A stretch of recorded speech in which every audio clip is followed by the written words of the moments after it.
हाथी और चींटी की मजेदार कहानी। जंगल में एक बार हाथी राजा बड़े घमंड से घूम रहा था। उसकी विशालकाय कद काठी देखकर सारे जानवर उसे सलाम करते और डरते हुए रास्ता छोड़ देते। वहीं पास में एक चींटी अपने दोस्तों के साथ अपने घर का सामान ले जा रही थी। हाथी घमंड से बोला, चींटी, तू मुझे देखकर रास्ता क्यों नहीं छोड़ती? क्या तुझे मेरे ताकतवर पैर नहीं दिख रहे? चींटी शांतिपूर्वक बोली, क्यों रास्ता छोड़ दूं? ये जंगल सबका है और मैं तो तुझसे डरती भी नहीं। ये सुनकर हाथी गुस्से से लाल हो गया। हाथी बोला, तुझे मुझसे डर नहीं लगता? मैं तुझे कुचल दूंगा, फिर तेरा सारा घमंड चूर हो जाएगा।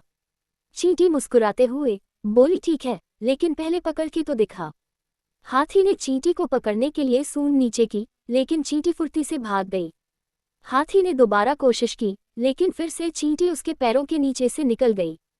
चींटी हंसते हुए बोली, अरे राजा जी, आप तो बड़े धीमे हो। लगता है आपको थोड़ा एक्सरसाइज करना चाहिए। अब तो हाथी को बहुत गुस्सा आ गया। उसने पूरा जंगल सिर पर उठा लिया। चींटी ने ये देखकर अपने दोस्तों के साथ एक योजना बनाई। रात में जब हाथी सो रहा था, चींटी उसके कान में घुस गई और जोर जोर से काटने लगी।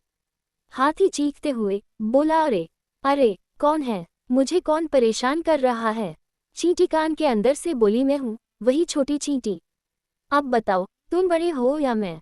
हाथी रोते हुए बोला, बस कर बहन, मुझे छोड़ दे। अब मैं कभी किसी छोटे जीव को तंग नहीं करूंगा। चींटी ने ये सुनकर हाथी को माफ कर दिया और बाहर आ गई।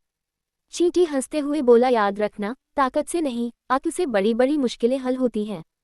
हाथी शर्मिंदा होकर बोला, तुझसे सच में बहुत कुछ सीखने को मिला। अब मैं कभी घमंड नहीं करूंगा। छोटे हो या बड़े, हर किसी की अपनी ताकत होती है। घमंड कभी नहीं करना चाहिए, क्योंकि